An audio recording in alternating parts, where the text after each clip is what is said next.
بس ایک احسان ہے یہ اولیاء اللہ۔ بسم اللہ الرحمن الرحیم۔ السلام علیکم ناظرین، میں ہوں آپ کا میزبان سید سلمان گل، اور میری جانب سے اقبال کا جواب شکوہ کہ واعظ قوم کی وہ پختہ خیالی نہ رہی، برق طبعی نہ رہی، شعلہ مقالی نہ رہی، رہ گئی رسم ازاں روح بلالی نہ رہی، فلسفہ رہ گیا تلقین غزالی نہ رہی، مسجد مرثیہ خواں ہیں کہ نمازی نہ رہے، مسجد مرثیہ خواں ہیں کہ نمازی نہ رہے، یعنی وہ صاحب اوصاف حجازی نہ رہے، یعنی وہ صاحب اوصاف حجازی نہ رہے۔ یقیناً آپ سمجھ چکے ہیں کہ ہماری مراد حجت الاسلام ہے سیدنا امام غزالی۔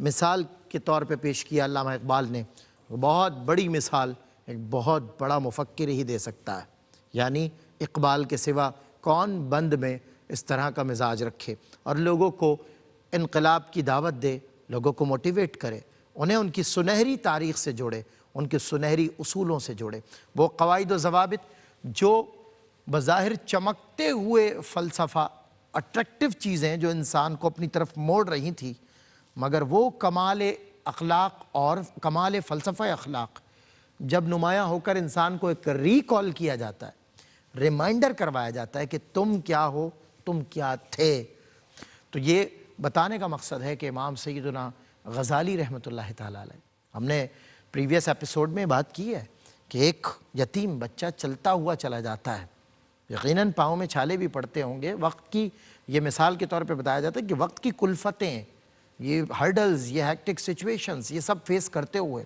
اللہ رب العزت جب کسی کو منتخب کر لیتا ہے تو وہ اپنے عزم مسلسل کی جانب ہوتا ہے، اس کا جو ٹریک ہوتا ہے اس کو کوئی ڈائیورٹ نہیں کر سکتا، آپ ڈائیورٹ کریں بھی تو گھوم کر وہ اپنے ٹریک پر آتا ہے، اور اس گھومنے میں وہ تمام لوگوں کو اپنے پیچھے لے لیتا ہے اور سیدھا ایک راہ راست کی طرف رہنمائی کرتا ہے۔ اور کی مجدد زمانہ، مفکر زمانہ، محقق زمانہ حضرت امام المتکلمین حجت الاسلام سیدنا امام غزالی نے، آج انہیں سلام پیش کر سکتے ہیں، ان کی خدمات کا ہم کیا بدل دیں، رب ہی دے انہیں جس کے لیے انہوں نے کی، بس ہم انہیں سلام پیش کرتے ہیں، پوری امت محمدی انہیں سلام اور خراج پیش کرتی ہے۔ آج بھی انشاءاللہ ان سے متعلق بات کرنے کے لیے ہمارے ساتھ وقت کے عظیم علماء، میں استاد کی حیثیت، بلکہ میرے استاد کی حیثیت بھی ایک شاگرد کی ہو، آپ کی وہ حیثیت ہے، جناب پروفیسر ڈاکٹر محمد احمد قاضی صاحب تشریف فرما ہیں،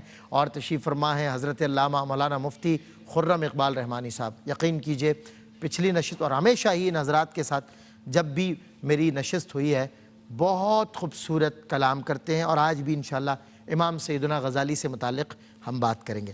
حضور قبلہ ڈاکٹر صاحب، مجدد ایک تو کیا ہوتا ہے، دوسرا کیا مجدد کو معلوم ہوتا ہے کہ وہ مجدد ہے، یا فار دا ٹائم بینگ یہ ڈیسیجنز ہوتے ہیں، یہ فیصلے ہوتے ہیں کہ فلاں شخص مجدد تھا، کیونکہ اس دور میں تو ایک آدمی کو پتہ ہوتا ہے وہ مجدد ہے جبکہ ہوتا نہیں ہے۔ کیا فرمائیں گے سوال؟ اعوذ باللہ من الشیطان الرجیم، بسم اللہ الرحمن الرحیم، مولا صلی وسلم دائما ابدا علی حبیبک خیر الخلق کلہم، یا رب بالمصطفیٰ بلغ مقاصدنا واغفر لنا ما مضى واسع الکرم۔ حضرت امام غزالی رحمۃ اللہ تعالیٰ علیہ، جن کی شخصیت کا ایک پہلو پوشیدہ ہے لوگوں سے، کیو ٹی وی قابل مبارکباد ہے کہ اس پہلو کو نمایاں کر کے نوجوان نسل تک پہنچا رہا ہے کہ ان کی شخصیت مجدد کی ہے۔ اللہ اکبر، یہ کسی اور ٹی وی چینل پہ بات نہیں کی گئی ہے، صحیح، ان کو جو بھی بتلایا گیا صرف کتابوں کے حوالے سے بتلا دیا، ریسرچ کا بتلا دیا، لیکن مجدد، اب سوال یہ پیدا ہوتا ہے کہ مجدد ہے کون؟ صحیح، مجدد عربی زبان کا لفظ ہے، صحیح، اور اسی سے تجدید آتا ہے، to renew something, wow, to revive something, to explore something, اور ٹو ڈائگنوز سم تھنگ۔ بہت خوب، یہ انگریزی کے اندر میں اس لیے ایکسپریشن دے رہا ہوں تاکہ بچے سمجھ سکیں، بالکل صحیح، مشکل الفاظ یہ سمجھ نہیں پاتے، بالکل صحیح، ہمارے بہن بھائی اس بات کو اپنے ذہن میں رکھیں۔ اب سوال یہ پیدا ہوتا ہے کہ کسی کو مجدد کیوں کہا جاتا ہے؟ صحیح، اس لیے کہا جاتا ہے کہ اس شخص نے کوئی ایسا کام کیا ہے جو پہلے کوئی نہیں کر سکا، صحیح، یا کسی کام کو آگے بڑھایا جو پہلے ہو گیا لیکن کہیں خرابی آ رہی تھی، اس کو درست کر کے دوبارہ اسی ٹریک پر کر دیا، یعنی ڈی ٹریک ٹرانسپورٹ کو ٹریک پر لا کر صحیح راستہ دکھلا دیا۔ صحیح۔ اب سوال یہ پیدا ہوتا ہے کہ یہ عمل جس کو تجدیدی عمل کہتے ہیں، یہ عمل کیوں اور کیسے؟ حضرت امام غزالی رحمۃ اللہ تعالیٰ علیہ کا ایک قول میں چاہتا ہوں کہ حوالہ دوں اور اس میں غلطی نہ ہو۔ جی جی، آپ فرماتے ہیں اب یہ کنورژن ہے، یہ وقت ہے کہ جہاں انہوں نے اپنا کام کیا اور وقت نے یہ ثابت کیا کہ وہ مجدد ہے۔ سبحان اللہ۔ فرماتے ہیں کہ میں نے دیکھا کہ فلسفے کے اثرات بہت سے مدعیان تصوف کی گمراہی کا سبب بنے ہیں، اور بہت سے علماء کی بدعملی اور متکلمین کی غلط اور کمزور نمائندگی کی وجہ سے اکثر طبقات معاشرے میں اپنا راستہ بھول چکے ہیں۔ اللہ اکبر۔ میں نے اس لیے یہ ڈائریکٹ ورڈز دیکھ کر پڑھے ہیں تاکہ یہ معلوم ہو کہ آپ نے کیا محسوس کیا۔ پھر اس کے بعد آپ فرماتے ہیں کہ متکلمین کے مباحث کو، لوگوں کے مواعظ کو، اور جو منطقی حضرات ہیں ان کے غلط استدلال کو، اور فلسفے کے منفی تصور حیات کو جب میں نے محسوس کیا تو میں نے اپنی خلوت کی زندگی میں، کیونکہ 11 سال ہیں جس کے اندر وہ خلوت میں ہے، صحیح، یہ محسوس کیا کہ اب مجھے کچھ کرنا چاہیے۔ پھر خیال یہ آیا کہ تم بغداد میں تو سب کچھ چھوڑ آئے ہو، جو درس و تدریس کا معاملہ تھا، کیا بارے دیگر تمہیں یہ مقام ملے گا؟ اللہ اکبر۔ تو قلب پر یہ کیفیت وارد ہوئی کہ اللہ نے تمہیں منتخب کیا ہے، ہائے ہائے، مقام ملے نہ ملے وہ تو ملے، ہائے ہائے، اللہ نے تمہیں منتخب کیا ہے۔ اور پھر اس کے بعد سلسلہ یہ ہوا کہ سلطان وقت نے التجا کی کہ آپ نیشا پور جائیے اور نیشا پور جا کر اثر نو اپنا کام شروع کیجئے تاکہ ملت اسلامیہ کا احیاء ہو اور ملت اسلامیہ کی طاقت بار دیگر اس سے ملے، اور ملت اسلامیہ کی وہ رسوم یا وہ طریقہ عمل یا طرز عمل جو زندگی کا حصہ تھے اور ان کی شناخت تھی ملت اسلامیہ کی، توحید، رسالت، عظمت، غیرت اور حمیت اور اسلامی عصبیت جو مفقود ہو گئی ہیں، واہ، آپ جا کر اسے زندہ کیجئے۔ اللہ اکبر، یہی تجدید کا عمل تھا جسے مجدد واہ، غزالی نے کیا، اور بعد میں انہوں نے دعویٰ نہیں کیا۔ ہائے ہائے ہائے، دیکھیے قبلہ بھائی سید سلمان گل صاحب، جی، آج کل تو لوگ سارے معاملات اور ساری چیزیں اپنی مرضی کے مطابق کر کے کہتے ہیں کہ دیکھیے اب مجھے یہ خطاب دے دیجئے۔ غزالی نے کہیں معاشرے سے خطاب نہیں مانگا، رب سے اس کی رضا مانگی، اللہ نے اسے مجدد بھی بنا دیا، حجت الاسلام بھی بنا دیا۔ کیا بات، سبحان اللہ سبحان اللہ۔ میں مفتی صاحب قبلہ مجدد کی ڈیفینیشن پہ اور اس کو ڈیپلی حضرت ارشاد فرما رہے تھے، ایلیبریٹ فرما رہے تھے۔ مجدد ایک صدی میں ایک ہی ہوتا ہے یا ملٹیپل مجدد اور 2 3 5 ہو سکتے ہیں؟ اس کے علاوہ مجدد کیا کسی ایک ہی سبجیکٹ یا شعبے یا ڈپارٹمنٹ کو فوکس کر کے اسی پر سارا علم لوگوں تک پہنچاتا ہے، یا ہر شعبے کا مجدد ہوتا ہے؟ ارشاد فرمائیں۔ ہاں سلمان بھائی، یہ جو اصطلاح ہے نا مجدد کی، لوگ اس کے بارے میں کچھ کنفیوزڈ ہیں۔ ٹھیک ہے، اچھا، پہلی بات تو یہ کہ اس کا شرعی استدلال ہے باقاعدہ، رسول اللہ صلی اللہ علیہ وسلم کی حدیث مبارکہ ہے، صحیح، اس میں آپ نے ارشاد فرمایا۔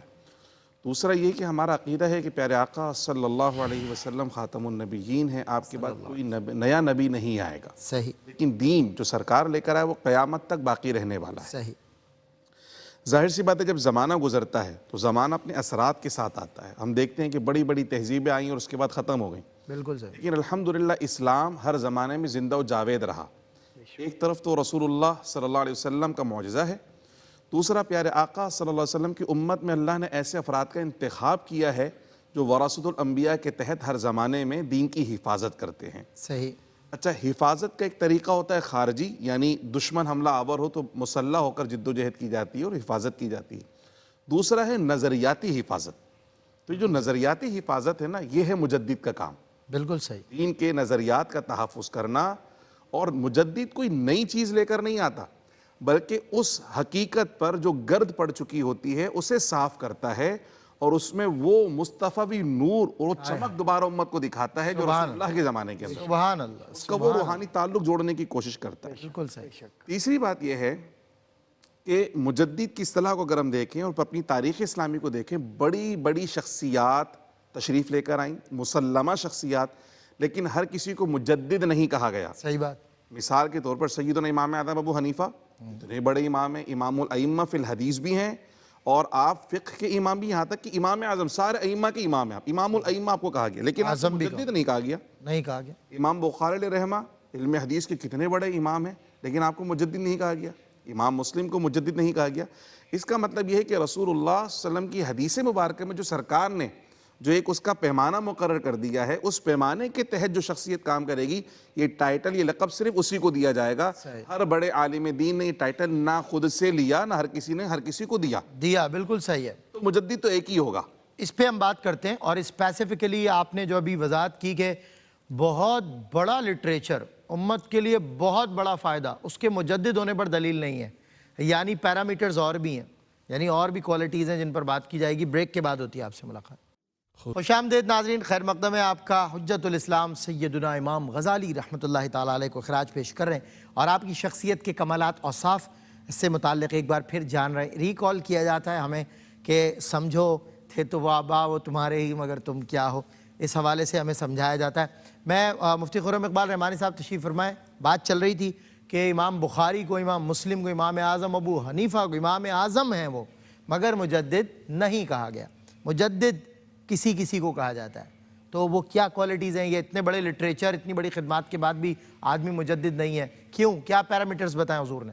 اصل میں اس کو میں ایک طرح سے یہ جو بات میں نے آپ سے کہی نا، اس کی وجہ یہ کہ کوئی یہ نہ سمجھے کہ اپنی مرضی سے کوئی بھی مجدد ہو جائے گا، جناب، یا اپنے پیر صاحب کو کوئی مجدد کہہ دے گا، اپنے استاد کو مجدد کہہ دے گا۔ اس ایسا ہی کا پیمانہ سرکار نے بیان فرمایا۔ جی، ایک تو یہ کہ ایک صدی کا آخر اور دوسری صدی کا آغاز، بالکل ٹھیک ہے، وہ شخصیت ہے جس نے دونوں صدی دیکھی ہیں، ایک صدی کا اختتام دیکھا، دوسری صدی کا آغاز دیکھا۔ بالکل ٹھیک ہے۔ دوسرا اس کی شرط میں شرط لکھی گئی ہے کہ دونوں صدیوں میں اس کا شہرہ ہو، شہرا ہو، یعنی اس صدی کے اختتام میں بھی دنیا اس کو جانتی ہو اور ادھر آغاز میں بھی جانتی ہو، بالکل ٹھیک ہے، اور جو اس کے تجدیدی کارنامے وہ دونوں صدیوں کے اندر محیط ہوں، یعنی ادھر اختتامی مراحل کے اندر بھی لوگوں کو تجدید کا فائدہ پہنچا رہے ہوں، ادھر ابتدائی زمانہ جو نئی صدی کا آغاز ہوا۔ اس کیفیات میں اگر دیکھیں تو پھر بڑی خاص نگاہ کے ساتھ اور شخصیات کو اس طرح دیکھا گیا۔ تو امام غزالی علیہ رحمہ یہ جو 450 ہجری میں آپ کی ولادت ہے، صحیح، اور 505 ہجری میں آپ کا وصال ہے۔ بالکل صحیح، تو جو 400 کا سال ہے، 5ویں صدی ہجری، وہ بھی آپ نے دیکھی، اور 6ٹھی صدی ہجری کا آغاز بھی آپ نے دیکھا ہے، بالکل صحیح۔ اس لیے مجدد کا ٹائٹل آپ پر جچتا ہے۔ پھر جو آپ کا علمی کارنامہ وہ تو الحمدللہ پچھلی نشست کے اندر بھی ہم نے گفتگو کی، اور آج بھی اس کا کچھ نہ کچھ سلسلہ رہا۔ اچھا، ایک بات یہ ہے کہ ایک سے زیادہ مجدد ہو سکتے ہیں، تو مجدد تو ایک ہی ہوتا ہے، البتہ علماء نے اس طرح استعمال کی معاون مجدد کی۔ معاون مجدد، صحیح، معاون مجدد جو ہوتا ہے وہ اسی زمانے، چونکہ صدی تو بہت بڑی ہوتی ہے، اس 100 سال کے اندر کہیں نہ کہیں شخصیات رہتی ہیں جو کہیں نہ کہیں کسی شعبے میں تجدید کا کام کر رہی ہوتی ہیں، صحیح، لیکن چونکہ مجدد دین جب کہا جاتا ہے تو دین مکمل ہے، ایک شعبہ نہیں ہے، بالکل صحیح، تو تمام شعبوں کے اندر تجدید کا کام ہوتا ہے۔ البتہ کوئی خاص شعبہ اس وقت جو بہت زیادہ متاثر ہوتا ہے اس میں خاص محنت کی جاتی ہے، جس طرح امام غزالی نے تصوف میں اور فلسفے پہ خاص محنت کی ہے، کیونکہ تصوف اور فلسفہ جڑا ہوا تھا اس زمانے میں، صحیح، اس لیے ان دو پہ بڑی خاص محنت کی اور لوگوں کو گمراہی سے ہدایت کی طرف لے کر آئے، اور جو عقل کی استدلال تھے اس سے باقاعدہ روحانیت کی طرف، مادیت سے نکال کر روحانیت کی طرف لے کر آئے۔ تو اس پیرامیٹر میں ان کا خاص کام رہا مجدد کے طور پر۔ کیا بات، ورنہ ایک اصطلاح معاون مجدد کی بھی ہوتی ہے جو ان کے ساتھ میں سر انجام امور دے رہے ہوتے ہیں۔ بالکل ٹھیک۔ حضرت علم اور تعلیم کا حوالہ، اور آن دی ادر ہینڈ حضرت سیدنا امام غزالی کھڑے ہوئے ہیں، کیا فرمائیں گے اس حوالے سے، علم اور تعلیم کے حوالے سے خدمات جو ہیں آپ کی؟ میں امام غزالی رحمۃ اللہ تعالیٰ علیہ علم و عمل کی وجہ سے ہی آج دلوں میں زندہ ہے۔ ایسا ہی، اور امام غزالی نے، صحیح بات یہ ہے، بڑے کمال کی بات ہے جو بار بار میں سوچتا ہوں، اور یہ نہیں کہ صرف اس پروگرام میں بیٹھ کر، پہلے بھی، کہ امام غزالی کے پاس عمر کی کتنی کمی تھی، ایسا ہی، لیکن کیسے وقت کو اللہ تعالیٰ کی رضا کے ساتھ انہوں نے استعمال کیا، اللہ اکبر، اور کس موضوع پر انہوں نے نہیں لکھا۔ اس میں اختلاف روایت ہے، بعض لوگ یہ کہتے ہیں کہ تقریباً 107 ڈسپلنز کو انہوں نے کور کیا ہے، اچھا، یہ جلال الدین سیوطی رحمۃ اللہ تعالیٰ علیہ کا بھی ہے، امام جلال الدین سیوطی نے بھی جس طریقے سے کام کیا، یہ بڑے کمال کے لوگ پیدا ہوئے ہیں۔ بالکل صحیح۔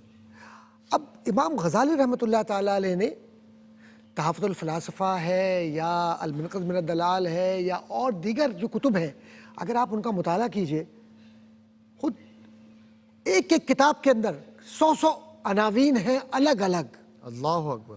اور ہر عنوان اپنی جگہ پر، مثال کے طور پر کیمیا سعادت کے اندر وہ نفس سے شروع کرتے ہیں، ذات سے شروع کرتے ہیں، پھر کیفیات پر آ جاتے ہیں، پھر اس میں ایسا لگتا ہے کہ بالکل ترتیب میں پھر نماز، روزہ، زکوٰۃ، حج وغیرہ کی طرف چلے جاتے ہیں، پتہ چلا کہ جناب یہ پوری فقہ کی کتاب بنتی چلی جا رہی ہے۔ وہاں سے ایک دم نکلنے کے بعد وہ بالکل ایک دوسری دنیا میں کہ روح کیسے پیدا ہوتی ہے، روح کے عناصر ترکیبہ کیا ہے، عناصر ترکیبی کیا ہیں، اور یہ حرکت افلاک کیا ہے، کیفیات سماوی کیا ہیں، بالکل الگ۔ پھر ملائکہ، انسان کی پیدائش، اور پھر اس کے بعد وہ زمینی مخلوقات، اور وہ یہ کہتے ہیں نا ہڈن ورلڈ، چھپی ہوئی دنیا۔ ایسا لگتا ہے کہ غزالی نے ایک کیمرہ لگایا ہوا ہے، اور اللہ نے انہیں 2 پر دیے ہوئے ہیں جبریل کی دعا کے ساتھ کہ اڑتے جاؤ غزالی اور میری نعمتوں کو دکھاتے جاؤ، اور ہر شے نظر آ رہی ہے غزالی کی تحریر میں، کیا بات، ہر رنگ نظر آ رہا ہے۔ واہ واہ۔ وہ کمال ہے کہ آپ کیمیا سعادت کو پڑھیں، صرف ایک کتاب کی بات کر رہا ہوں، بقیہ تو کتابیں اور احیاء وغیرہ کو پڑھیں تو بات ہی دوسری ہے، لیکن کمال یہ ہے کہ وہ ایسا علم نافع ہے غزالی کو اللہ نے دیا کہ وہ علم نافع ایسے ہی کہ آج کا محقق بیٹھ کے اگر تحقیق کرتا ہے تو وہ یہ کہتا ہے کہ یہ لگتا ہے کہ غزالی آج ہی بیٹھ کر لکھ رہا ہے۔ اللہ اکبر، اللہ۔ نہ وہ طوس میں لکھ رہا ہے، نہ وہ بغداد میں لکھ رہا ہے، نہ وہ نشاپور میں بول رہا ہے، بلکہ غزالی تو بیٹھ کر یہاں کراچی میں، پاکستان میں میرے ساتھ مجھے پڑھا رہا ہے۔ واہ، سبحان اللہ۔ اور ایک بات عرض کرتا چلوں، کسی کو علم دین کی طلب ہو نا، اور کوئی وقت نہ نکال سکے جا کر کسی استاد کے پاس جا کر باقاعدہ طور پر غزالی کی کتب کو پڑھ لو، اللہ تمہارے دلوں کو روشن کر دے گا، کیا بات ہے، سبحان اللہ۔ کیونکہ بولتا علم ہے، بالکل صحیح بات۔ بولتا علم ہے۔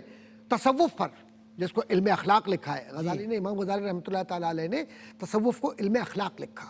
تصوف پر مباحث ہے، پاکیزگی کی بات ہے، اور دل کی جو کیفیت ہے جس کو ذکر کے نام سے تعبیر کیا ہے، اور اس ذکر میں جو کیفیات انسان پر ہوتی ہیں، جو مشاہدات ہوتے ہیں، اور جو نفوس انفاس قدسیہ کے ساتھ تعلق قائم ہوتا ہے، غزالی نے بتلا دیا کہ یہ راستے اختیار کر لو، تمہیں روحانیت کے وہ مدارج مل جائیں گے کہ تم یہ کہو گے کہ پھر اب ایمان میں چاشنی اور لذت محسوس ہو رہی ہے۔ واہ واہ واہ، سبحان اللہ۔ یہ معرفت کے راستے ہیں اہل دل کے واسطے، جنیدیوں سے جا کے مل، غزالیوں میں بیٹھ جا۔ کمال ہے ماشاءاللہ۔ میں مفتی صاحب قبلہ، اخلاق اور فلسفہ اخلاق پہ بات ہو رہی تھی، آپ نے ظاہر ہے ایک خوبصورت چادر تصوف کو دے دی عنوان اور ٹائٹل کے طور پہ، کیونکہ ہم جب اینڈ ٹائٹل دیکھتے ہیں امام غزالی کا کام تصوف پر، تو اخلاق اور فلسفہ اخلاق، یعنی فلسفے کا رد فلسفہ اخلاق سے بھی ہوا۔ تو اس میں آپ کے جو کارہائے نمایاں ہیں اس پر کچھ بات ہو جائے، اخلاق اور فلسفہ اخلاق کے ذریعے آپ نے جو نمایاں کام کیا۔ قبلہ ڈاکٹر صاحب نے بڑی خوبصورت بات کے ساتھ مجھے مطلب یہ سمجھے کہ ایک مہمیز دے دی۔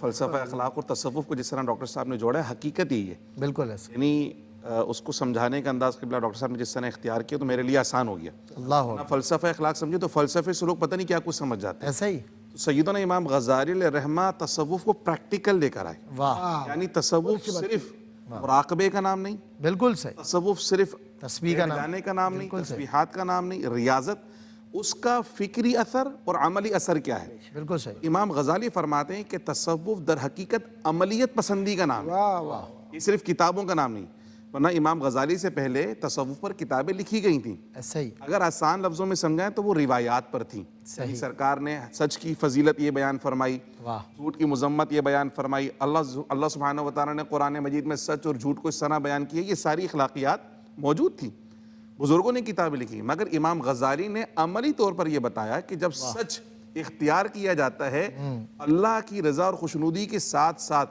اپنے نفس کو کیسی طمانینت ملتی ہے اور معاشرے میں اس کا اثر کیسے پہنچتا ہے۔ بالکل صحیح۔ جھوٹ جب اس سے اجتناب کیا جاتا ہے تو اس کے کیا اثرات فرد کو ملتے ہیں اور معاشرے کو ملتے ہیں۔ اسی طرح جو زبان ہے، یعنی احیاء علوم الدین کو جب ہم پڑھیں تو زبان کی آفات پہ آپ نے بڑا خوبصورت چیپٹر باندھا ہے کہ انسان کی نجات، اور بھی سرکار کی حدیث کی روشنی میں کہ نجات اور پکڑ ان دونوں چیزوں کو جو معیار ہے نا یہ زبان ہے. اگر یہ سدھر گئی تو سب کچھ سدھر گیا, اور اگر یہ بگڑ گئی تو سب کچھ بگڑ گیا. تو امام غزالی نے اس زمانے میں جو تصوف تھا, جو لوگوں کو کنارہ کشی اور زہد کے نام پر مخلوق سے دور کرنے اور عملیت پسندی سے دور لے جاتا تھا, امام غزالی اس کو واپس معاشرے کے اندر لے کر آئے. اللہ اکبر, وہ نہیں ہوتا جو جنگل میں نکل اللہ اکبر, ہوتا ہے جو معاشرے کو, جو جنگل کا معاشرہ تھا اسے انسانوں کا معاشرہ بلکہ اللہ کے ولیوں کا معاشرہ بنا دیتا ہے. اللہ اکبر, اپنی صحبت کا ایسا فیض پہنچاتا ہے کہ جو بے راہ رو ہوتے ہیں, جو دور ہٹ چکے ہوتے ہیں, ان کو واپس راستے پر لے کر آتا ہے. کیا بات. امام غزالی کا جو فلسفہ اخلاق ہے پورا کا پورا وہ صرف روایت پر نہیں بلکہ وہ درایت پر مشتمل ہے. رایت پر وہ چاہتے ہیں کہ عملی صوفی بنے. ایسا ہی یعنی نماز کے وہ اثرات جو اللہ سبحانہ و تعالیٰ نے قرآن مجید میں بیان فرمائے کہ ان الصلاۃ تنہا عن الفحشاء والمنکر, یعنی جب نماز حقیقت میں قائم ہوگی تو اس کا اثر کیا نظر آئے گا کہ بے حیائی اور برائی سے بندہ دور ہو جائے گا, چونکہ نماز اس سے روکتی ہے. بالکل. امام غزالی علیہ الرحمہ نے ان روایتوں کے ساتھ ساتھ اس کی جو حکمت ہے, معاشرے میں جو اس کے اثرات ہیں, اور پھر جس طرح ہم دیکھتے ہیں کہ تبعیات کے اندر باقاعدہ پریکٹیکل کروائے جاتے ہیں, تو امام غزالی نے تصوف کا پریکٹیکل کروایا. واہ, اس پریکٹیکل کے مشاہدے بھی کروائے اور اس کے نتائج بھی لوگوں کو کھلی آنکھوں سے دکھائیں. کیا بات. امام غزالی کا جو فلسفہ اخلاق ہے وہ عملیت پسندی پر مشتمل ہے. بہت خوب, بہت خوب, کیا بات ہے. ناظرین کرام, امام سیدنا غزالی رحمۃ اللہ تعالیٰ علیہ کی خدمات, کمالات, اوصاف, علوم, فنون اور ان کا سب کا پریکٹیکل لائف میں جس انداز, دیکھیں ایک ہوتا ہے علم اور ایک ہوتا ہے اس کو پریکٹیکلی گراؤنڈ ریالٹی کے ساتھ میچ کرنا, ایون اس کو ایگزیکیوٹ کرنا. تو یہ حکمتیں بھی اللہ کی طرف سے ہی کسی کسی کو نصیب ہوتی ہیں. آپ نے فرمایا نا ایک وہ لٹریچر ہے جو لوگوں کو عظیم کر گیا, اس میں کوئی دو رائے نہیں ہے کہ وہ ائمہ جن کا نام لیا گیا وہ یقیناً امام غزالی سے بہت بلند پایہ شخصیات ہیں, مگر مجدد ایک شعبہ ہے, ایک کلاس ہے, ایک کیٹیگری ہے جسے اسپیسیفکلی حضرت صلی اللہ علیہ وسلم نے with their terms سمجھا دیا کہ یہ باتیں اور یہ خصوصیات ضرور پائی جائیں گی تو وہ وقت کا مجدد ہوگا. اور مجدد کا ٹائٹل ملا 5ویں صدی ہجری میں سیدنا امام غزالی کو. بریک کے بعد ہوتی ہے آپ سے ملاقات. جی خوش آمدید ناظرین, خیر مقدم ہے ایک مرتبہ پھر آپ کا. سیدنا امام غزالی حجت الاسلام, امام المتکلمین, وقت کی وہ نمایاں شخصیت جنہوں نے باطل فلسفے کو ختم کیا اور حق کے ساتھ کھڑے ہوئے. حق آپ کے ساتھ کھڑا ہوا اور لوگ آپ کی سمت آن کھڑے ہوئے اور رہنمائی کو پا لیا, بھلائی کو پا لیا, نجات کو پا لیا. آپ نے لوگوں کو اللہ دیا, اس کا رسول دیا, اور انداز جو اختیار کیا وہ آپ کہتے ہیں نا ایک آدمی جب تک ٹیکنیکل نہیں ہوتا تو وہ ٹیکنیکل طریقے سے لوگوں کو اپنی طرف نہیں کر سکتا, کیونکہ ٹیکنیکل چیزیں انسان کو اٹریکٹ کرتی ہیں. نئی چیز, نئی جدت, نیا ذہن, وہ بظاہر تو آپ کہتے ہیں نا کہ بلد ضالین کا مصداق ہوتا ہے, لیکن چمک اس میں پوری ہوتی ہے, آدمی بھٹک رہا ہوتا ہے. تو جب حق چمکتا ہے نا تو وہ مان پڑ جاتا ہے, اندھیرا ہو جاتا ہے اس میں, اور حق کی چمک دمک رہتی ہے, آفاقی رہتی ہے. اسی طرح امام غزالی آپ دیکھ لیجئے, آپ کا کام, آپ کا نام اب بھی زندہ ہے, ہمیشہ صبح قیامت تک زندہ رہے گا. میں ڈاکٹر صاحب سے بات کروں گا. قبلہ آپ تشریف فرمائیں تو شاعر مشرق کا خیال آتا ہے اور بات ذہن میں آتی ہے کہ رہ گیا فلسفہ تلقین غزالی نہ رہی.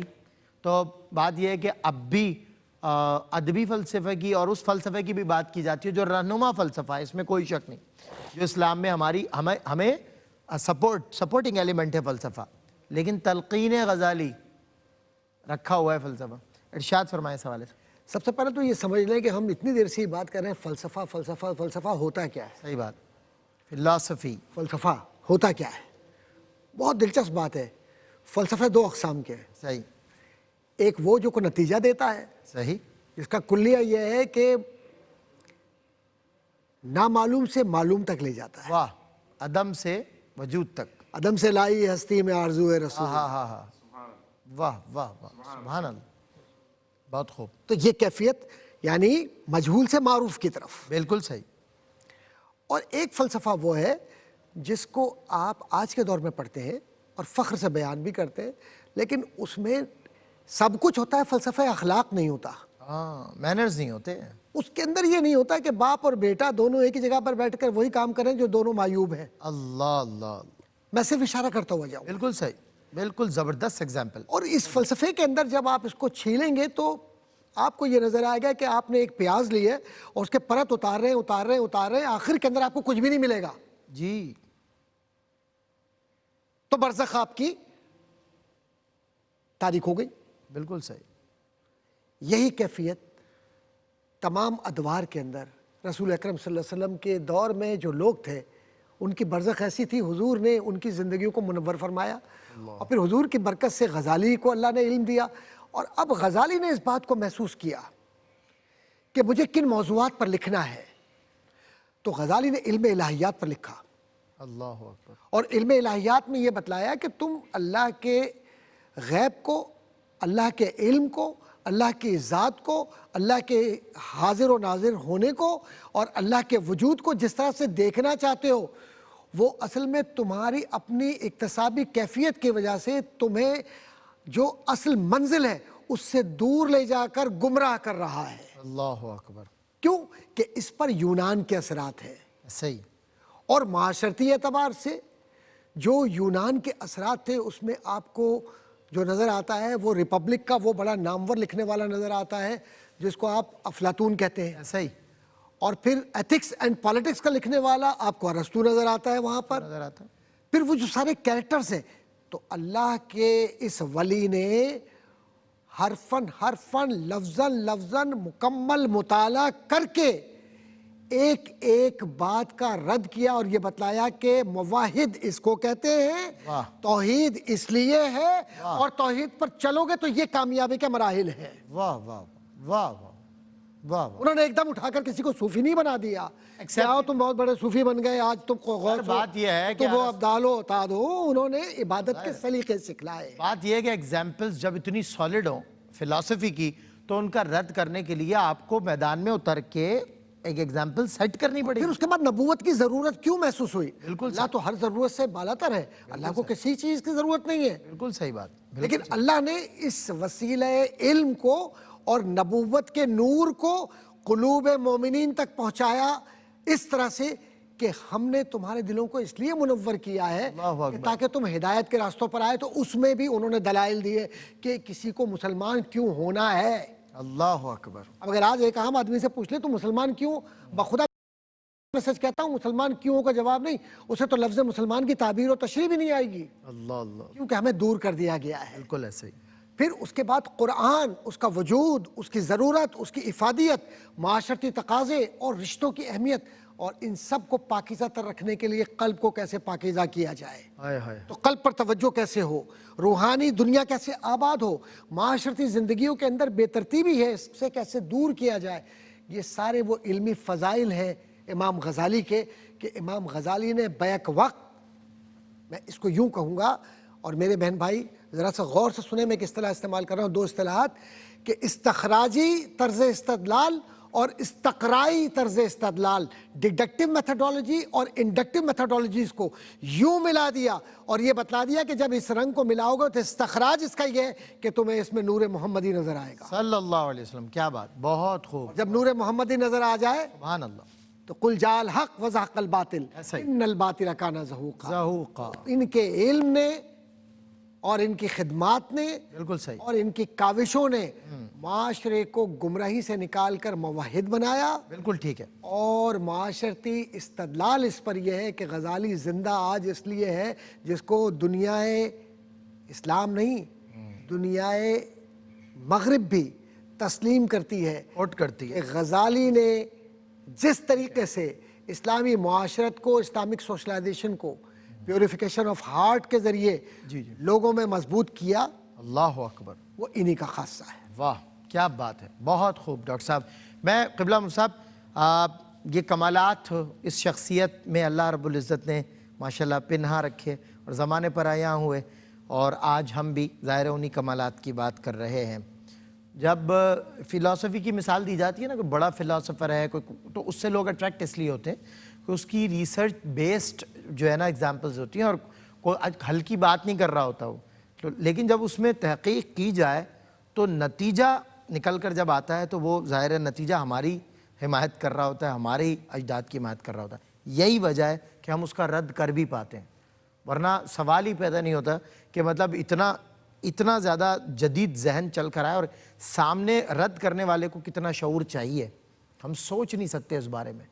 تو بطور مسلح بطور مجدد آپ کیسے دیکھتے ہیں امام سیدنا غزالی کو؟ ظاہر ہے جب اتنا، میں مانتا ہوں کہ بیر عربی کا شکار ہے زمانہ، ہم قرآن تو انہ کان ظلوما جہولا، جو بھی ظاہر ہے غلط بات، لیکن اس کا رد کرنا ایسے کڑے دور میں، ایسا کڑا ٹائم، ٹف ٹائم دینا، تو مصلح اور مجدد کے طور پہ مجھے بتائیے کیسے دیکھتے ہیں آپ امام غزالی؟ حضرت امام غزالی علیہ رحمہ کے بارے میں آپ نے سوال کیا ہے، اس کے تو چھوٹا منہ بڑی بات، اللہ ہماری کیا حیثیت کہ ہم سیدنا امام غزالی علیہ رحمہ کے اس کردار پر کچھ کلام کر سکیں۔ بالکل صحیح، زمانے کے بڑے بڑے مصلح جس سے اصلاح کی روشنی لیتے ہیں وہ امام غزالی ہیں۔ واہ واہ واہ واہ، ہر زمانے میں جتنی آج بھی لے رہے ہیں۔ شخصیت، بزرگ، روحانی رہنما یا جتنے بڑے قائد، لیڈر جتنے گزرے ہیں غزالی کے بعد، جتنے گزرے سب نے اپنے لیے، اپنی قوم کے لیے اور اپنے زمانے کے لیے اصلاح کی اگر روشنی لی ہے تو امام غزالی سے لی ہے۔ واہ، یہی وجہ ہے کہ ہر زمانے میں جتنے خانواد روحانیت ہیں سب کے ہاں مریدین کی تربیت کا جو نصاب ہے اب وہ امام غزالی کے احیاء العلوم یا کیمیائے سعادت ہے۔ بہت خوب، ہر کوئی اگر لے کر آتا ہے تربیت کے لیے، بالکل صحیح، اب وہ روحانیت میں ہو یا اخلاقیات میں ہو، ریاضت اور مجاہدے میں ہو، حتیٰ کہ عقائد و نظریات کے اندر بھی اگر ہو تو وہ کس کو کوٹ کر رہا ہوتا ہے؟ امام غزالی کو۔ اب یوں سمجھیں کہ غزالی علیہ رحمہ نے پورا ایک ایسا نصاب دے دیا ہے بنا کر اخلاقیات، روحانیات، عقائد و نظریات کا، کہ اب کسی اور نئے نصاب کی ضرورت ہی باقی نہیں رہتی ہے، بلکہ آپ یوں سمجھیے کہ آپ نے مصلح اور مجدد ہونے کا ایسا حق ادا کیا ہے کہ رہتی دنیا تک اب ہر زمانے میں جو مصلح اور مجدد ہوگا وہ اگر اکتساب فیض کرے گا تو امام غزالی کے کام سے کر رہا ہوگا۔ بالکل صحیح، امام غزالی علیہ رحمہ کی شخصیت میں اور آپ کی اصلاح میں جو ہمیں خاص پہلو نظر آتے ہیں نا، امام غزالی اور آپ سے پہلے کا جو زمانہ ہے، چونکہ فلسفہ اور اصل میں یہ علم کلام ہے، اسلامی علوم کے اندر اس کو پڑھا جا رہا ہے، تو اس میں کیفیت نظر آتی ہے کہ جب یونانی فلسفے کا غلبہ ہے تو وہ اسلامی عقائد پر جب زرد لگا رہے ہیں تو ایک معذرت خواہانہ رویہ نظر آ رہا ہے، یوں سمجھے ڈیفینسو ہیں، بالکل یعنی ہم صرف دفاع کرتے ہوئے نظر آ رہے ہیں۔ بالکل صحیح، جتنے متکلمین گزرے وہ ملحدین اور بدعقیدہ لوگوں کی طرف سے جو الزامات لگائے جا رہے ہیں صرف اور صرف کیا کر رہے تھے؟ اسلام کا دفاع کر رہے تھے، اسلامی نظریات کا دفاع کر رہے تھے۔ غزالی اپنے زمانے کی جو پہلی شخصیت ہے وہ اوفینسو ہوئے، واہ، انہوں نے باقاعدہ اس کی بنیادوں پر نقد کیا ہے جس جگہ سے اسلام پر حملہ آور ہوا جا اس رہا کی تھا۔ نیڈ تھی، تم ہوتے کون ہو ہم پر الزام لگانے والے؟ پہلے اپنی بنیادوں کو تو دیکھو، دیکھو تمہاری کن بنیادوں پر کھڑے ہوئے ہو۔ تم کیا ہو۔ تو غزالی علیہ رحمہ کا جو اصلاح کا ہمیں پہلو نظر آتا ہے نا، خاص طور پہ اس کیفیت میں عقلیات کے اندر، ان کی ڈائمنشن ہے جو اس سے پہلے کہیں نظر نہیں آئی۔ بالکل آپ نے باقاعدہ اس فلسفے پر زرد لگائی ہے۔ یہی وجہ ہے کہ دو کتابیں مستقلاً مقاصد الفلاسفہ اور تحافت الفلاسفہ اسی پر نظر آتی ہے، بالکل صحیح، اور آپ نے اس کو باقاعدہ جو ہے رد کر کر رکھ دی ہے، اور اس کی ایک صحیح ڈائمنشن جو اسلام کی طرف لے کر آنے والی تھی وہ آپ نے نکالی بھی، اور اپنا عملی مشاہدہ جو آپ کا خود سفر بنا ہے وہ آپ نے باقاعدہ کتابی شکل میں لوگوں کے لیے منتقل بھی فرمایا۔ جہاں تک تعلق ہے تجدید کا، جیسے ہم نے پہلے بھی ذکر کیا تھا، تو امام غزالی علیہ رحمہ نے علوم دین کے اندر وہ تجدیدی کارنامہ سر انجام دیا ہے کہ اس زمانے میں دین کے نام پر جتنی گمراہی پھیلی ہوئی تھی، اچھا دیکھیں مزے کی بات یہ ہے کہ بد عقیدہ اور کفر گمراہی نہیں پھیلائے گا، گمراہی وہ پھیلائے گا جو اسلام کے نام پر آیا ہوگا۔ بالکل صحیح، اسلام کے نام پر جتنی گمراہی پھیلائی جا رہی تھی، خواہ وہ علوم دینیہ کے نام پر ہو یا علوم باطن کے نام پر ہو، ان تمام تر گمراہیوں کا ازالہ امام غزالی علیہ رحمہ نے تدریس کے منصب میں بھی آ کر کیا، یعنی جب مسند تدریس پر تھے اس وقت بھی گمراہی کا مقابلہ کیا، خطاب فرمایا گمراہی کا مقابلہ کیا، مناظرے کیے گمراہی کا مقابلہ کیا، اور جب خلوت نشی ہوئے اس وقت بھی گمراہی کا مقابلہ کرنے کے لیے ہوئے۔ اور اللہ نے آپ کو وہ مقام عطا فرمایا ہے کہ جو منصب آپ چھوڑ کر گئے تھے نا، واپس آنے کے بعد امام غزالی جب بیٹھے ہیں تو پہلے جب گئے تھے تو متکلم گئے تھے، اور جب واپس اس مسند پر آئے تو اب صرف متکلم نہیں بلکہ صوفی اس مسند پر آ کر بیٹھے۔ صحیح بات، بالکل صحیح، ایسی جامع اور ہمگیر شخصیت ہیں کہ ہر زمانے کے مصلح کے لیے آپ رہنما نظر آتے ہیں، اور زمانے کے مجدد کے لیے آپ مجدد نظر آتے ہیں۔ کیا بات ہے، بہت شکریہ علامہ صاحب آپ کا، ڈاکٹر صاحب آپ کا، بہت خوبصورت پروگرام رہا، بہت مضبوط آپ لوگوں نے ماشاءاللہ کانٹینٹ فراہم کیا، اس شارٹ ڈیوریشن میں اتنا زیادہ ہمیں سیکھنے کو ملا، جتنے سوالات ہو سکتے تھے ہم نے علماء سے کیے، اور جتنے سوالات وقت نے غزالی سے کیے، غزالی نے ایک کے بعد ایک لاجواب کیا لوگوں کو، اور ایسے لاجواب جواب دیے کہ کوئی اس کا جواب نہ لا سکا، کوئی اس کی مثال نہ لا سکا، کوئی اس کی نظیر نہ۔ لوگ اس کے اوپر مطمئن ہو گئے، آپ کے کام پر اطمینان قلب ایسا ہوا، وقت کے بہترین، میں کہتا ہوں آپ نے کہا نا آپ کے بعد جتنے مصلح آئے، جتنے مجدد آئے، سب نے قیاس کیا احیاء العلوم پر، سب نے قیاس کیا کیمیاء سعادت پر، اور آج بھی لوگ اس پر قیاس. یہ وہ لوگ تھے کہ جنہوں نے، جب ڈاکٹر صاحب کی بات یاد آ گئی کہ جب ایک شعبے میں غور کیا اس میں نقص پایا، اس کو درست کیا، دوسرے شعبے میں غور کیا، غوطہ زن ہوئے، نقص پایا، اسے درست کیا، مگر آپ نے جو کام کیا اس میں کوئی نقص نکال نہ سکا. واہ، سب متفق ہو گئے. وجہ یہ ہے کہ جب اللہ اور اس کے رسول کی حمایت اور تائید آپ کے ساتھ ہو تو پھر آپ قتل ہونے کے بعد بھی سرفراز ہوتے ہو، اور قاتل جو ہے وہ ذلت کا اور رسوائی کا شکار ہوتا ہے. اے قوم، وہی پھر ہے تباہی کا زمانہ، اسلام ہے پھر تیر حوادث کا نشانہ، کیوں چپ ہے اسی شان سے پھر چھیڑ ترانہ. اسلام میں رہ جائے گا مردوں کا فسانہ، مٹتے ہوئے اسلام کا پھر نام جلی ہو، لازم ہے کہ ہر فرد حسین ابن علی ہو. السلام علیکم ورحمۃ اللہ وبرکاتہ. خدا کا خاص ایک